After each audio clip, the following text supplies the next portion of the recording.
News 16 Kerala. കസവ് കലാവേദി Riyadh സ്വാതന്ത്ര്യദിനം ആഘോഷിച്ചു. റിയാദ് ഓഗസ്റ്റ് 15-ന് സ്വാതന്ത്ര്യേന്ത്യയുടെ 78ാം സ്വാതന്ത്ര്യദിനം കേക്ക് മുറിച്ചും ഗാനങ്ങൾ ആലപിച്ചും സ്വതന്ത്ര സന്ദേശങ്ങൾ കൈമാറിയും ആഘോഷങ്ങൾക്ക് മാറ്റുകൂട്ടി.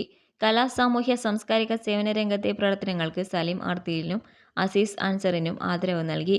കസഫ് ചീഫ് കോർഡിനേറ്റർ അമീർ പാലത്തിങ്ങൽ അധ്യക്ഷത വഹിച്ച ചടങ്ങിൽ രക്ഷാധികാരി നിസാം കായംകുളം ഉദ്ഘാടനം നിർവഹിച്ചു. സലീം ആർത്തിയിൽ, അസീസ് അൻസർ, റജുല മനാഫ്, ഫസീർ കണ്ണൂർ ഇവർ ആശംസകൾ നേർന്നു. ചടങ്ങിൽ മനാഫ് മണ്ണൂർ സ്വാഗതവും ഫൗസിയ നിസാം നന്ദിയും പ്രകാശിപ്പിച്ചു. അനസ് കണ്ണൂർ, ദിൽഷാദ് കൊല്ലം, നിഷാദ് തളിപ്പറമ്പ്, ഷാനു ഫസീർ, പാത്തു നിസാം, സെൻഹ എന്നിവർ ഗാനങ്ങൾ ആലപിച്ചു.